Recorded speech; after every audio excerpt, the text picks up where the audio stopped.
Merci Saint-Esprit. Et donc nous parlons du ministère du Saint-Esprit.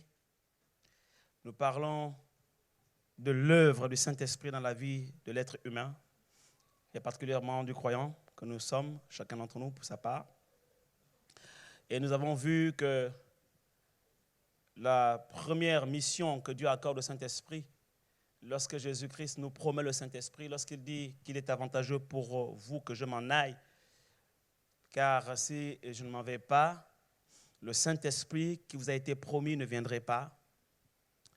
Et quand le Saint-Esprit vient, la première mission qu'il lui a accordée, outre le fait de consoler, parce qu'on a bien compris à travers l'intervention du prophète sur le combat que, en fait, Jésus le présentait comme étant un autre consolateur. Eh bien, lorsque ce consolateur viendrait, dit Jésus, il convaincra le monde de ce qui concerne le péché, la justice et le jugement. On a compris que la première mission dans le ministère du Saint-Esprit est de convaincre le cœur de l'être humain. Et dans ce même passage, il nous a expliqué pourquoi. Convaincre de péché, pourquoi? Parce que l'homme ne croit pas en Dieu et parce que même quand il est chrétien, il a du mal à croire aux choses de Dieu. Et donc, parce que le cœur de l'être humain est tortueux, le cœur de l'être humain est mauvais et le cœur de l'être humain est incrédule par nature ou de nature. Et donc, il était important que le Saint-Esprit vienne briser cette incrédulité, ce cœur de pierre, et le transformer en cœur de chair, lui accorder un cœur nouveau, un esprit nouveau, afin que ce cœur soit capable de pratiquer les commandements de l'Éternel et d'obéir à ses lois. Et nous avons compris qu'en fait, il n'y a pas de repentance, il n'y a pas de nouvelle naissance, il n'y a pas de circoncision de cœur sans le Saint-Esprit. C'est l'œuvre du Saint-Esprit dans le cœur de l'être humain. On a compris qu'il n'y a aucun cœur trop dur pour Dieu. Quel que soit l'état du cœur, Dieu est capable de le changer. Alléluia. C'est pour cela qu'il faut garder l'espérance et la foi en ce qui concerne les personnes pour lesquelles vous priez. Je ne sais pas pour qui tu pries, peut-être pour ton mari, peut-être pour ta femme, peut-être pour tes enfants qui sont incrédules, pour tes parents qui sont incrédules, pour des amis autour de toi qui sont incrédules, qui sont raisonneurs, tout le raisonnement hautain, toutes les philosophies du monde et toutes les hauteurs qui se dressent contre la connaissance de Christ et qui les empêchent de céder à l'action du Saint-Esprit. Un jour viendra où le cœur de l'être humain, quel que soit l'état de son incrédulité, le niveau de son incrédulité, ne pourra plus résister. Parce que la Bible déclare que personne ne peut résister aux aiguillons du Saint-Esprit. Donc, il y a de l'espérance pour toi, mon frère, il y a de l'espérance pour toi, ma soeur, en ce qui concerne ta femme qui ne croit pas, ou ton mari qui ne croit pas, ou tes enfants qui ne croient pas, ou tes amis qui ne croient pas en Jésus-Christ. Continue simplement de prier, parce que la Bible dit qu'il y en a un qui plante, un autre arrose, mais c'est Christ qui fait croître. Et je prophétise que le temps arrive où cette incrédulité sera brisée et tu verras tes prières être exaucées. Je fus le premier à me convertir, mais j'ai dit au Seigneur Jésus, j'ai rappelé souvent au Seigneur cette promesse qui dit « Crois au Seigneur Jésus, tu seras sauvé, toi et toute ta famille. » Alléluia. Et après cela, aujourd'hui, je vois beaucoup de personnes, même quand je pars, jusqu'aux petits qui sont nés après, les neveux, les petits-enfants, les arrières. Tout le monde est en train maintenant de donner sa vie à Jésus et chacun maintenant, aujourd'hui, prie quelque part dans une église. Et ma prière, c'est qu'en fait, avec toute la prolifération des églises qu'il y a aujourd'hui un peu partout, particulièrement en Afrique, qu'ils fassent toujours le bon choix et je veille à ce qu'effectivement, ils soient toujours au bon endroit. Et je bénis le Seigneur déjà, parce que particulièrement au Gabon, d'où je viens, l'église Sive vient de s'implanter. Et je leur ai dit avant de partir, cette église est d'abord une affaire de famille. Donc, j'ai dit, moi, je suis pasteur dans cette église. J'ai dit, toute ma famille, allez-y. Alléluia. Et je bénis le Seigneur parce que j'ai appris il n'y a pas longtemps que ma petite sœur qui cherchait une maison avec son mari a trouvé une maison à 2 minutes de Sive Gabon. J'ai dit, allez-y. On acclame le Seigneur, alléluia. Il y a de l'espérance pour toi et pour ta famille. Il a dit, crois Seigneur Jésus, tu seras sauvé, toi et toute ta famille. Donc le Saint-Esprit fait son œuvre et il continue de faire son œuvre, continue de prier, il convaincra les cœurs de péché. Il n'y a aucun cœur trop dur pour lui. Donc de pécher, pourquoi? Parce que le cœur de l'être humain est incrédule, il ne croit pas facilement, alors il faut le Saint-Esprit pour le convaincre. Dans l'église, c'est pareil, on l'a vu. Il y a des gens qui viennent dans l'église depuis longtemps, des années, mais qui, malgré les enseignements, les messages qu'ils écoutent, ne sont pas encore convaincus de certaines choses. Et donc vont continuer à venir à l'église, mais vont continuer aussi à marcher dans leurs anciennes habitudes, ou bien dans leur comportement. Ils vont rester sur leur voie parce qu'ils sont convaincus qu'ils doivent effectivement le faire, parce que, comme certains le disent, de toutes les façons, ils prennent le verset qui dit « ce qui n'est pas une conviction est un péché ». Bon, voilà. Et puis, donc, tant que je ne suis pas encore convaincu, je continue de faire, voilà. Et puis, il continue de le faire. Hein, tu dis, voilà, ça, c'est pas bon, la Bible dit, c'est pas bon, le pasteur, lui, continue de le faire parce que simplement, il n'est pas encore convaincu. Alors, il faut que le Saint-Esprit continue à faire son œuvre et pour cela, nous devons prier, on accomplit cela, d'où l'importance de l'intercession. Et je prie le Seigneur pour les veilles de prière, d'intercession, des jeûnes de prière. Nous devons continuer à prier jusqu'à ce que les rochers éclatent, que les cœurs incrédules soient brisés et que les jougs éclatent, que les hauteurs soient renversées, toutes les hauteurs qui se dressent contre la connaissance de Christ soient renversées jusqu'à ce que le visage soit découvert, que le voile soit ôté, que les écailles tombent de leurs yeux et qu'ils aient la révélation de Christ. La révélation, c'est un principe. Alléluia. Il dit, vous connaîtrez la vérité vous rendra libre. Et donc aujourd'hui, j'aimerais vous parler simplement de cette autre mission du Saint-Esprit qui consiste aussi à convaincre de justice. Je ne parlerai pas de jugement. Pourquoi? Parce que le jugement fera l'objet de toute une série d'enseignements, peut-être même une conférence qui viendra dans le futur. Nous allons prendre nos Bibles dans Romains chapitre 3, verset 10. Déjà avant de lire ce verset, je vous rappelle, Jésus donc, il dit, il convaincra le monde de péché parce qu'il ne croit pas en Dieu. Et il convaincra également les hommes de justice parce que je m'en vais au Père. Quelqu'un me comprend ici? Jésus lui-même, il explique. Il dit, il vous convaincra de justice parce que je m'en vais au Père. Et je me suis posé la question, pourquoi est-ce que Jésus fait le lien entre la conviction de justice, ou du moins entre la justice et le fait qu'il aille au Père? Quel est le lien qui existe entre la justice de Dieu et l'élévation de Jésus vers le Père? Quel est le lien qui existe entre la justice de Dieu et l'ascension de Christ? Quel est le lien qui existe? Il dit de justice parce que je m'en vais au Père et que vous ne me verrez plus. Romains chapitre 3, verset 10. On va lire à partir du verset 9 pour bien comprendre le contexte. Quoi donc, sommes-nous plus excellents? Nullement, car nous avons déjà prouvé que tous, juifs et grecs, sont sous l'emprise ou l'empire du péché. Selon qu'il est écrit, il n'y a point de juste, pas même un seul. Nul n'est intelligent, nul ne cherche Dieu. Tous sont égarés, tous sont pervertis. Il n'en est aucun qui fasse le bien, pas même un seul.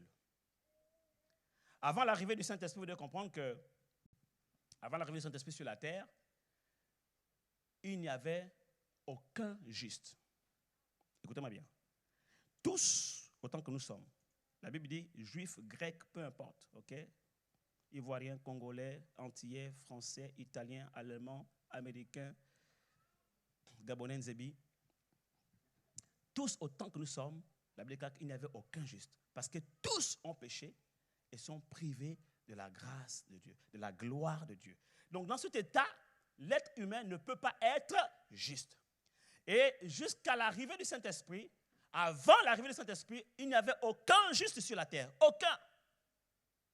Tout ce qui était déclaré juste autrefois, dans l'Ancienne Alliance, l'était par la loi, du fait de leur capacité à obéir à la loi.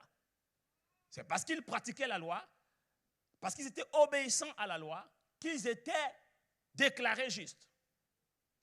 Donc les justes qui ont existé avant l'arrivée du Saint-Esprit étaient des justes par la loi. Or, la loi était imparfaite. La loi ne pouvait que conditionner l'homme à des comportements, mais ne pouvait pas donner à l'homme la capacité d'obéir à Dieu de façon volontaire et de façon, je veux dire, avec plaisir. Vous comprenez cela? L'homme obéissait aux lois par contrainte, par obligation, avec peine, avec souffrance, parce qu'il avait soit peur de représailles ou parce qu'il avait compris qu'il a une récompense qui l'attend, soit par intérêt. Donc les gens marchaient dans l'obéissance à Dieu à l'époque en faisant des efforts. Ils faisaient tout ce qu'ils pouvaient pour plaire à Dieu. Et lorsqu'il était trouvé quelqu'un de juste, qui pratiquait ce qui était juste, qui obéissait à Dieu, alors il était déclaré juste. Pour comprendre cela, j'aimerais que nous puissions ensemble lire Galates chapitre 3, verset 21. On va lire à partir du verset 19. Galates chapitre 3, verset 19. Pourquoi donc la loi? Elle a été donnée ensuite à cause des transgressions jusqu'à ce que vint la postérité à qui la promesse avait été faite. Quelle promesse? L'apôtre Pierre, lorsque le Saint-Esprit est descendu, dans Actes chapitre 2, va nous l'expliquer. Il va dire, la promesse est pour vous, pour vos enfants et pour tous ceux qui croiront, en aussi grand nombre que le Seigneur notre Dieu les appellera. La promesse, l'arrivée du Messie, mais la promesse du Saint-Esprit. Alléluia. Alléluia. Il dit, elle a été promulguée par des anges au moyen d'un médiateur. Or, le médiateur n'est pas médiateur d'un seul, tandis que Dieu est un seul. Verset 21, la loi est-elle donc contre les promesses de Dieu? Loin de là.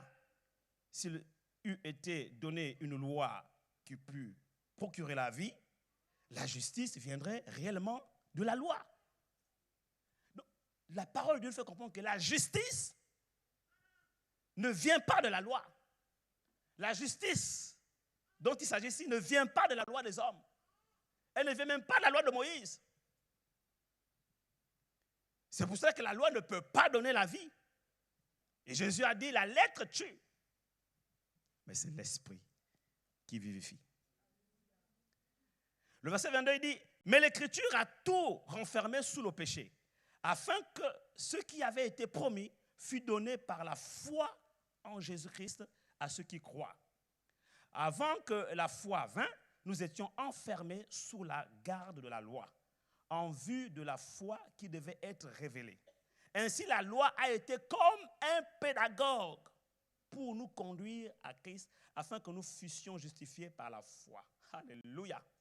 La foi étant venue, nous ne sommes plus sous le pédagogue. Nous ne sommes plus sous ce pédagogue, dit la parole de Dieu. Donc vous comprenez que les gens autrefois, qui étaient déclarés justes, l'étaient par la loi, par l'effet de la loi, qui en fait, comme un bon pédagogue, les a menés à marcher dans les voies du Seigneur de façon droite et de façon juste.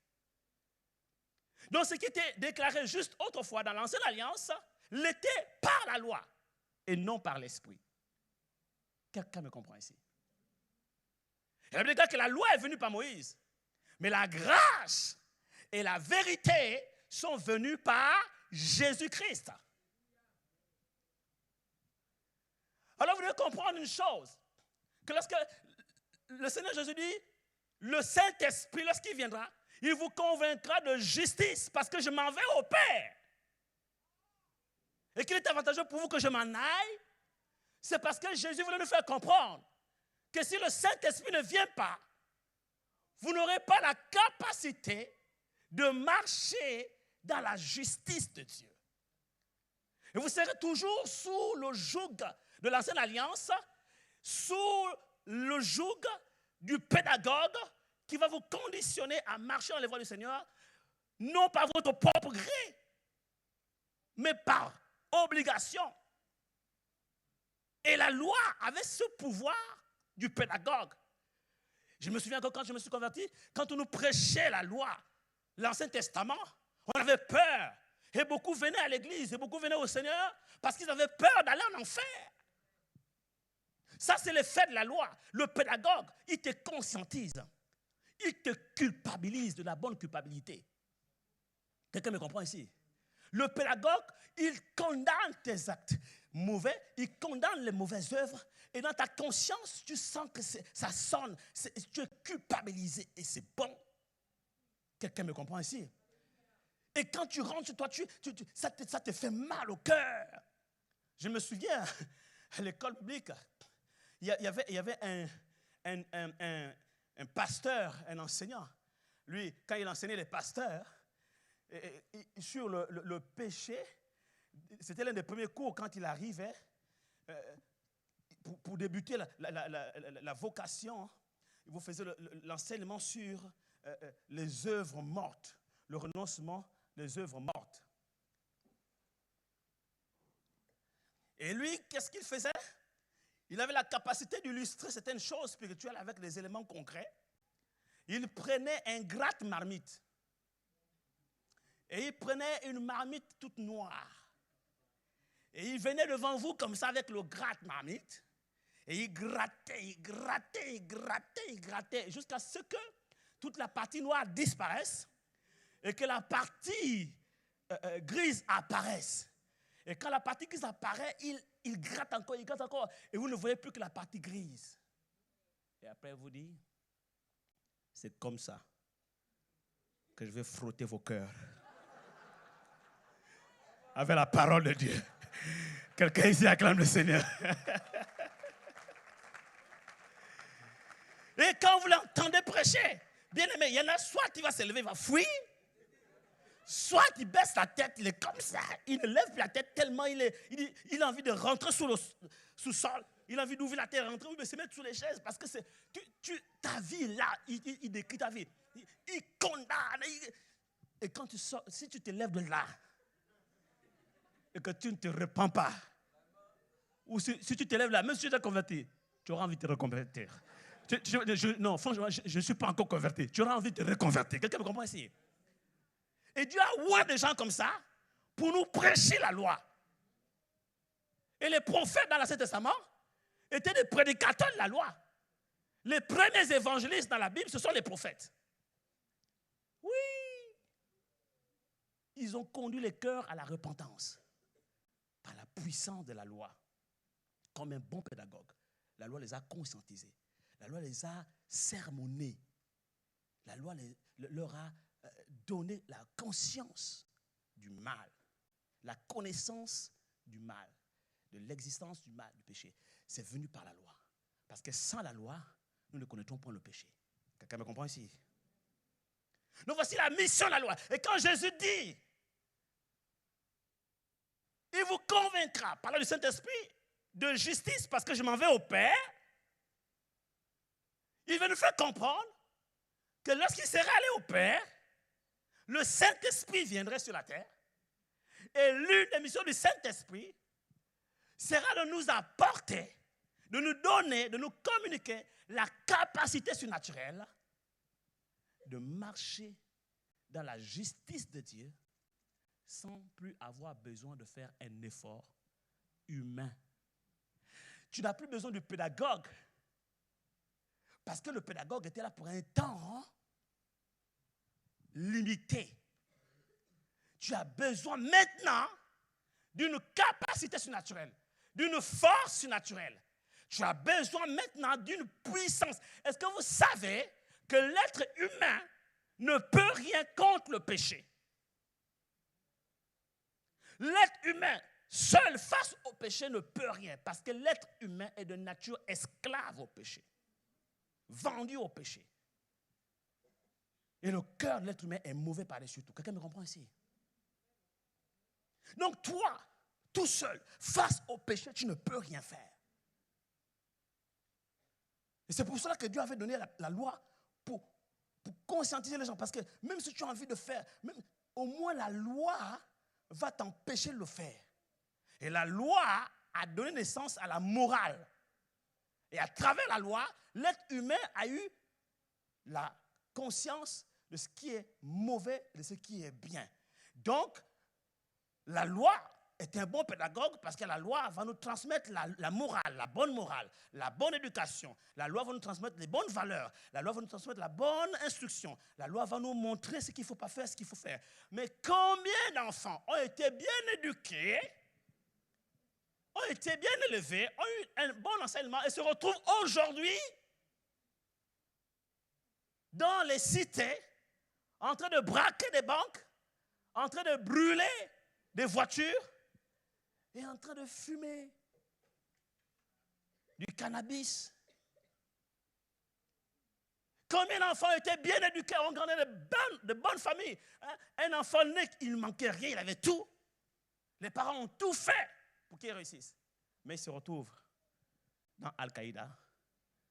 Il se retrouve dans, comment ça s'appelle encore? Daesh. Vous écoutez bien sûr les informations comme moi, vous suivez l'actualité comme moi. Les gens sont étonnés. Récemment, on nous a parlé à la télévision, au journal, d'un jeune de 16 ans, sans casier judiciaire. Son casier judiciaire était vierge, sans antécédents. Un jeune qui a été bien éduqué, qui est né dans une bonne famille, qui ne manque de rien, un bon élève, qui se retrouve avec un couteau en face de son professeur et qui décide de vouloir tuer son professeur. Vous imaginez ça? C'est pour vous dire que la loi, c'est bien, mais la loi a ses limites. Parce que l'être humain aujourd'hui est confronté à autre chose. Ça veut dire que ce qui est bien en moi, je le sais. Et ce qui est mal, je le sais aussi. Mais quand je veux faire le bien, que je veux, que je désire, que je reconnais être bien, il y a en moi une autre loi qui agit et qui m'oblige à faire le mal que je ne veux pas faire. Quelqu'un me comprend ici? Et il dit, malheur à moi, je suis perdu. Qui me délivrera de ce corps de chair? C'est ça le point que Jésus-Christ est en train de toucher ici. Quand il dit la justice, parce que je m'en vais au Père, il est en train de vous faire comprendre qu'au-delà de votre bonne volonté, au-delà de vos désirs, au-delà de votre vouloir, de tout ce que vous pouvez faire comme effort pour marcher dans la justice de Dieu, dans les voies de Dieu, de façon droite, vous ne le pourrez pas. Vous le pourrez à un moment donné, mais à un certain moment, la loi aura ses limites. Pourquoi? Parce que, bien aimé, le péché est une puissance. Le péché est une puissance.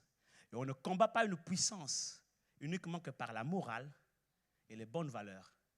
On combat une puissance par une autre puissance supérieure.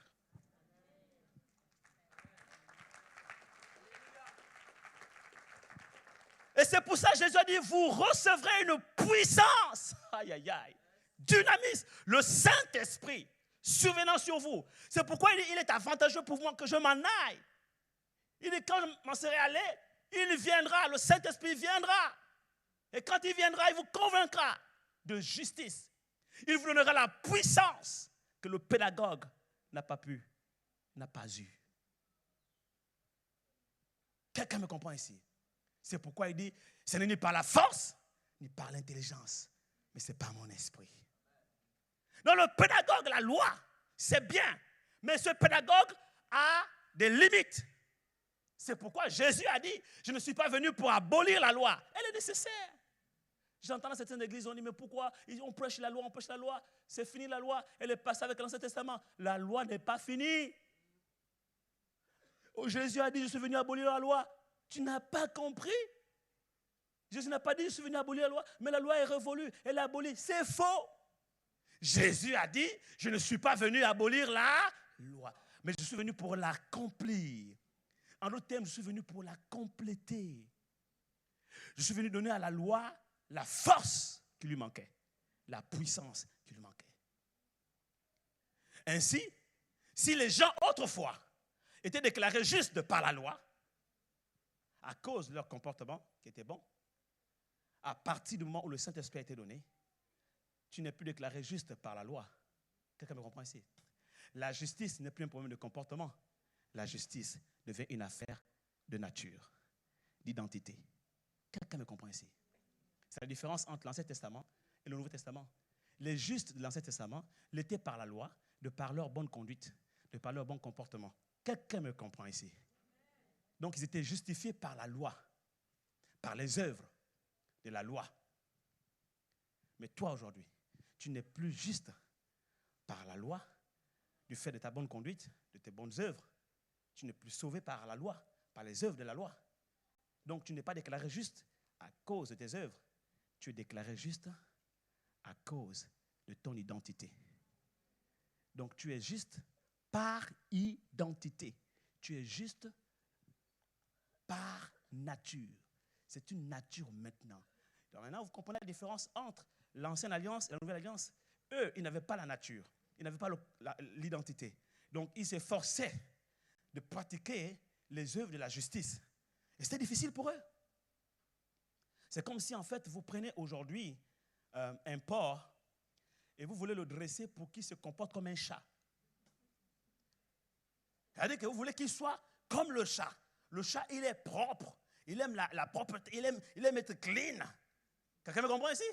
Et vous allez voir un porc, vous le sortez de sa boue et vous dites maintenant, à partir d'aujourd'hui, tu dois être comme un chat. Tu dois faire les choses comme un chat. Vous le prenez, vous le lavez bien, vous passez le javel dessus, vous enlevez toutes les mauvaises odeurs, vous mettez du parfum, vous l'habillez bien. Ça va durer combien de temps? Dites-moi. Juste le temps que vous le laissez seul. Vous le laissez un instant seul, quelques secondes, c'est fini, il repart dans ses pratiques anciennes. Quelqu'un me comprend ici? Voilà. Pourquoi? Parce qu'entre le chat et le porc, ce n'est pas une question de comportement, une question d'acte ou d'œuvre à accomplir, c'est une question de nature. Le porc aime la boue, aime la saleté, parce que c'est sa nature. Il est à l'aise là-dedans. Quelqu'un me comprend ici? Par contre, le chat n'aime pas la saleté parce que dans sa nature, il n'aime pas la saleté. Il est comme ça. Dès qu'il y a quelque chose de sale qu'il a, automatiquement, il s'en débarrasse, il va se nettoyer quelque part. Il faut qu'il soit propre. Quelqu'un me comprend ici? C'est la différence entre celui qui est juste par la loi et celui qui l'est par l'esprit.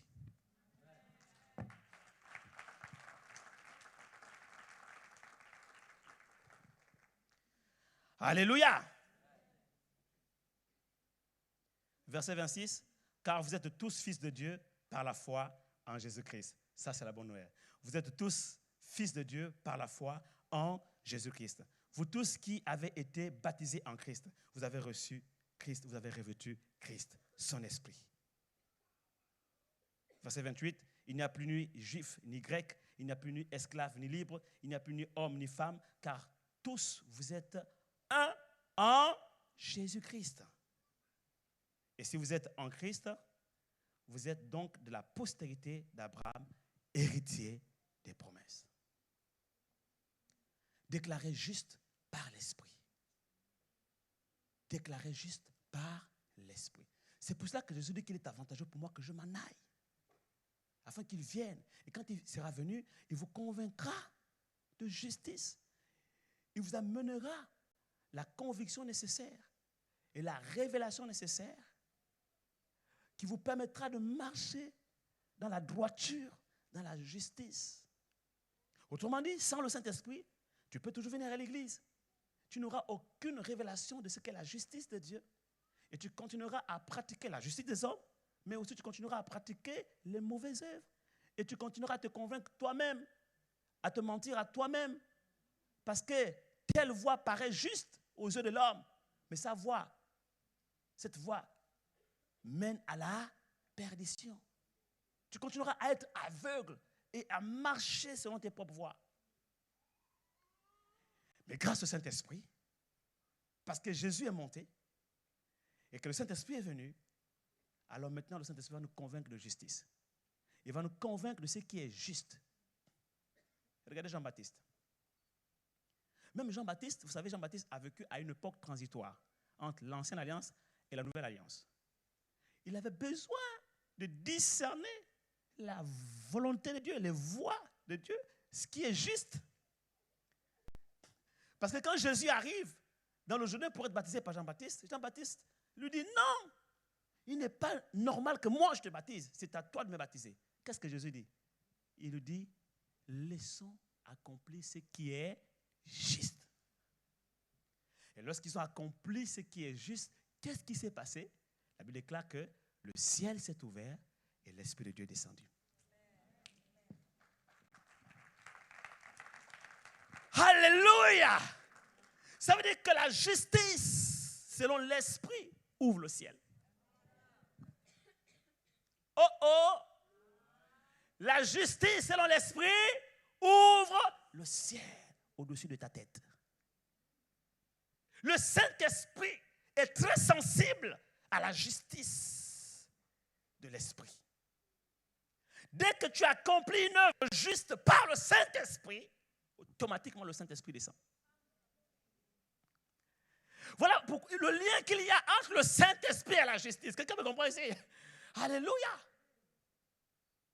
La justice est toujours attachée et rattachée au Saint-Esprit. La justice est rattachée au Saint-Esprit. Pourquoi? Parce que le Saint-Esprit a été donné pour établir le royaume de Dieu sur la terre. C'est pourquoi il est écrit que le royaume de Dieu, ce n'est pas seulement le manger et le boire, mais c'est la paix, la joie et la justice par le Saint-Esprit. Donc, lorsque la justice de Dieu est produite dans ta vie par le Saint-Esprit, le royaume de Dieu s'établit. C'est pourquoi il déclare que la justice élève une nation. Lorsqu'une nation connaît le réveil, bien aimé, il y a un bouleversement partout. Tous les pays qui ont connu le réveil peuvent le témoigner. Un bouleversement partout dans tous les secteurs. Bouleversement sur le plan social, bouleversement sur le plan économique, bouleversement sur le plan politique. Il y a un boom économique. Il y a des booms. C'est-à-dire que là où il y avait la sécheresse, là où il y avait la crise, il y a des bouleversements. L'abondance vient. Il y a des faveurs qui descendent sur la nation. Quelqu'un me comprend ici? C'est pourquoi nous devons prier pour nos nations, afin que les nations connaissent la manifestation du Saint-Esprit. C'est ça le réveil. Mais pour cela, il faut qu'il y ait de plus en plus de justes sur la terre. Parce que la Bible déclare que lorsque les justes sont nombreux, la ville est éclairée. La nation est éclairée. En cela, on peut dire, heureuse la nation dont l'Éternel est Dieu. Parce que le Saint-Esprit sera manifeste sur la nation, dans la ville, dans la nation, et il y aura des bouleversements partout. Les lois qui ont été établies, les lois des hommes, la loi sur l'avortement, la loi sur l'homosexualité, tout ça, ça va être bouleversé. Aïe, aïe, aïe, aïe, aïe. Alléluia. Parce que le Saint-Esprit vient comme un torrent qui renverse ce qui n'est pas de Dieu et qui établit le règne de Christ sur la terre. Alléluia. Et l'Église devient cette référence qui est consultée par les hauts lieux pour avoir la direction et l'instruction divine pour savoir quelles sont les lois qu'on doit établir, quelles sont les lois qu'on doit abolir, qu'est-ce qui doit être mis en place pour que la nation s'élève. Quelqu'un me comprend ici? Ce qui est valable pour une nation est valable pour l'individu, est valable pour une famille, est valable pour une entreprise, est valable pour une communauté.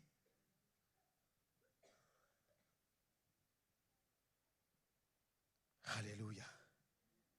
Romains chapitre 3, verset 23. On va terminer avec quelques versets. Romains chapitre 3, verset 23. Car tous ont péché et sont privés de la gloire de Dieu. Verset 24. Et ils sont gratuitement justifiés par sa grâce, par le moyen de la rédemption qui est en Jésus-Christ. Or, la rédemption ne l'est si ce n'est pas l'action du Saint-Esprit. Je reprends. La rédemption ne peut l'être si ce n'est pas l'action du Saint-Esprit. Gratuitement justifié par l'action du Saint-Esprit. Matthieu chapitre 5, verset 10.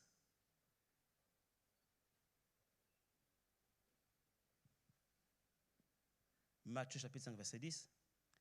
Heureux ceux qui sont persécutés pour la justice, car le royaume des cieux est à eux. Heureux ceux qui sont persécutés pour la justice, car le royaume des cieux est à eux. Dans ce passage, on comprend une autre dimension de pourquoi Jésus-Christ dit « Il vous convaincra de justice parce que je m'en vais au Père ». Il y a une autre dimension de révélation là. Laquelle? La Bible déclare que Jésus-Christ, sur la terre, allait de lieu en lieu, faisant du bien aux hommes, guérissant les malades, délivrant tous ceux qui étaient sous l'emprise des puissances des ténèbres. Il a été comme une brebis muette devant ceux qui l'attendent. Il n'a point ouvert la bouche. On l'a amené à l'abattoir. Il a été victime de l'injustice des hommes afin de devenir justice de Dieu et de faire de nous justice de Dieu. La Bible déclare que parce qu'il a été obéissant jusqu'à la mort même de la croix, c'est pour cela que Dieu l'a souverainement élevé. Il dit, il vous convaincra de justice parce que je m'en vais au Père. En d'autres termes, parce que j'ai accompli ce qui est juste. Alléluia. Maintenant, je peux m'en aller parce que le trône de justice m'attend auprès de mon Père. C'est pourquoi la Bible déclare que Jésus a été souverainement élevé et Dieu lui a donné le nom qui est au-dessus de tous les noms, afin qu'au nom de Jésus, tout genou fléchisse et que toute langue confesse que Jésus-Christ est Seigneur, à la gloire de Dieu le Père. Et aujourd'hui, au moment où nous parlons, Jésus-Christ a été levé, il est assis à la droite de Dieu sur son trône de justice. C'est pourquoi il est écrit que ton trône est fondé sur la justice et sur l'équité.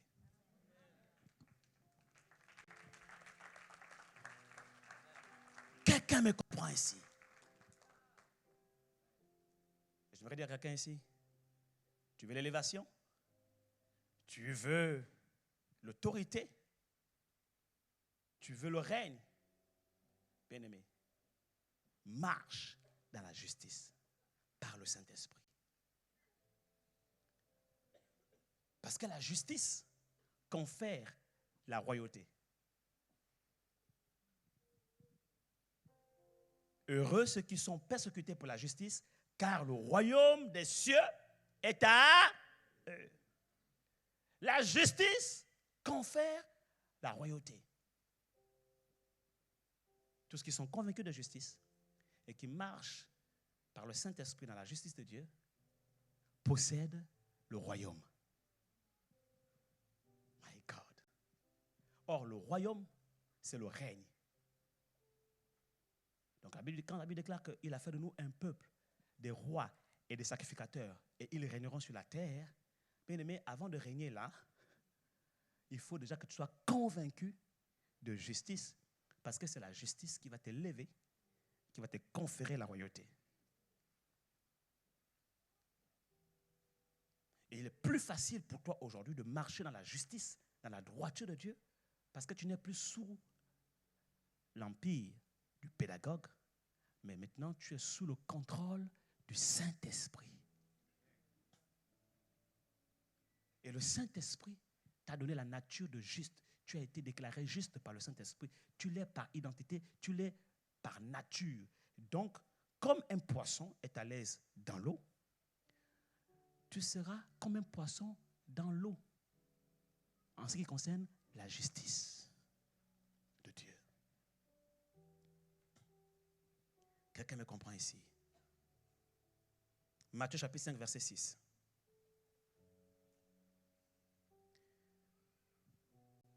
Heureux ceux qui ont faim et soif de la justice, car ils seront rassasiés. Psaume chapitre 37, verset 25. Psaume chapitre 37, verset 25.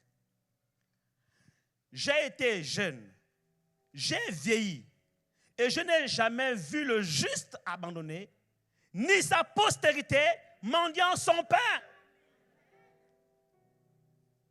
Donc la justice par le Saint-Esprit te rassasie et t'apporte la provision divine, surnaturelle. Alléluia. Pour toi, mais aussi pour ta postérité. C'est pour cela que celui qui est né de nouveau, celui qui est juste par le Saint-Esprit, on n'a plus besoin de le convaincre, de lui expliquer longtemps pourquoi il faut faire telle chose, pourquoi il ne faut pas faire telle chose. Il sait discerner ce qui est juste. Et il accomplit ce qui est juste. Et quand il accomplit ce qui est juste, le ciel est ouvert au-dessus de sa tête. Je suis parfois surpris de voir certains chrétiens qui se disent chrétiens et qui discutent encore, débattent encore sur certains sujets. Est-ce qu'il faut donner sa dîme ou il ne faut pas donner sa dîme? Est-ce qu'il faut donner les offrandes, il ne faut pas donner ses offrandes? Mais Jésus a dit, laisse accomplir ce qui est juste. Lorsque tu accomplis ce qui est juste, le ciel s'ouvre au-dessus de ta tête. C'est tout. Et il rassasie ton âme. Alléluia. Et il te donne du pain à toi et à ta postérité. Alléluia. Parce que la provision est attachée à la justice par le Saint-Esprit. Quelqu'un me comprend ici? Merci Seigneur. Pour finir, Psaume chapitre 85, verset 12. Psaume 85, verset 12. La fidélité germe de la terre et la justice regarde du haut des cieux. Ici, on nous présente Jésus comme étant la justice de Dieu. La fidélité germe de la terre. La fidélité, c'est toi. Quand le ciel regarde sur la terre et qu'il voit germer une fidélité quelque part, fidélité dans les petites choses, fidélité dans les choses d'autrui, fidélité dans ce qui lui est confié, fidélité dans les œuvres de l'Éternel, fidélité dans les préceptes de l'Éternel. Quand le ciel regarde sur la terre et voit la fidélité, la Bible déclare que ce n'est pas le ciel qui voit la fidélité, mais c'est la justice qui regarde la fidélité du haut des cieux. Et la Bible déclare que lorsque l'Éternel est content du haut de son ciel, qu'est-ce qui se passe? Quand il est content, quand tu accomplis ce qui est juste, par exemple, admettons, la Bible déclare qu'offrir sans cesse à l'Éternel un sacrifice de louange, c'est-à-dire le fruit de vos lèvres qui confesse la grandeur de son Seigneur. C'est difficile la vie, c'est difficile au travail, c'est difficile à la maison, c'est difficile avec le mari, c'est difficile avec la femme, c'est difficile avec les enfants, c'est difficile financièrement, c'est compliqué. L'année, on a dit que c'est l'année du changement, mais ça commence un peu bizarre. Les factures commencent à arriver n'importe comment, c'est bizarre. Et là, tu es complètement perdu.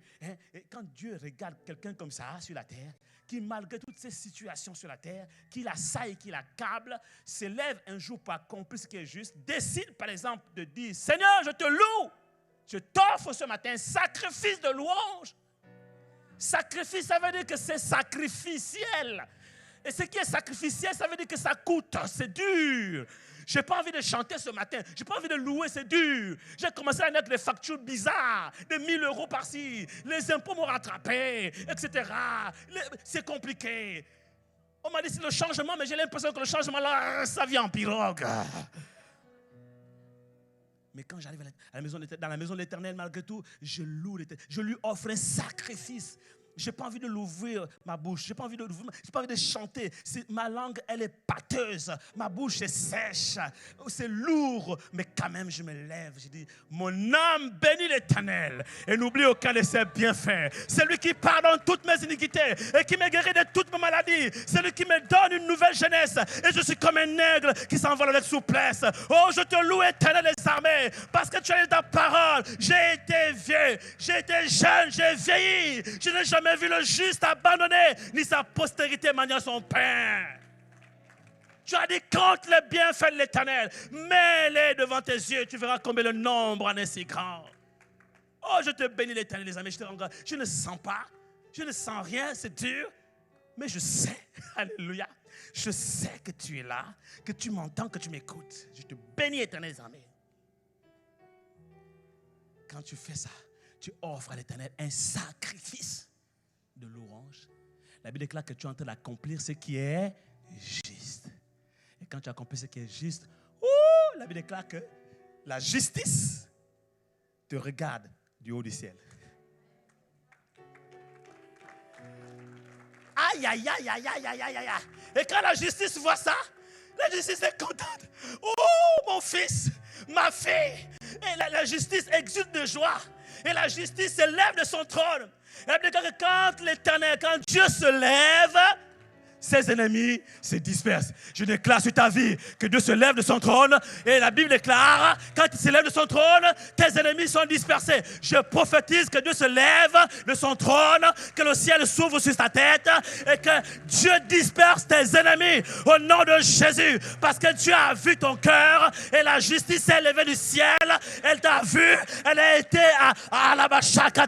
elle a été touchée par tes actes. Elle a été touchée par ton comportement. Elle a été touchée par par ton cœur. Elle a été touchée par tes œuvres. Elle a été touchée par la justice que tu pratiques. Et la justice voit du ciel tes œuvres. Elle se lève avec joie et tes ennemis se dispersent. Quelqu'un ici acclame le Seigneur. Alléluia! Quelqu'un acclame Jésus plus fort. Plus fort, plus fort, plus fort, plus fort, plus fort. Dieu se lève. Il se lève du haut du ciel parce qu'il voit germer la fidélité sur la terre. La droiture. Alors il est content parce que ses enfants marchent sur la droiture de ses voies comme les véritables justes. Et quand les justes sont nombreux, la ville est éclairée, la nation est éclairée, la famille est éclairée, le peuple est éclairé, l'église est éclairée, tes enfants sont éclairés, ta entreprise est éclairée, tes affaires sont éclairées. Et il dit, lève-toi, sois éclairé, car ta lumière arrive et la gloire de l'Éternel s'élève sur toi. Acclame, acclame, acclame, acclame, acclame, acclame, acclame, acclame, acclame, acclame. Oh! Acclame, acclame, acclame, acclame, acclame, acclame. Quand tu l'acclames, tu le loues, tu le célèbres, tu acclames sa parole. Tu es en train d'accomplir ce qui est juste. Quand tu acclames, tu le célèbres, tu l'adores. C'est juste. Le ciel s'ouvre sur ta tête. Et tu es content. Et quand tu es content, il se lève de son trône. Et quand il se lève, tes ennemis sont dispersés. Et le Saint-Esprit est en mouvement. Et quand l'ennemi viendra, alors comme un fleuve, comme le fleuve de l'Esprit, l'Éternel le mettra en fuite. Lève tes mains vers le ciel, lève tes mains, lève tes mains. Come on, come on, come on.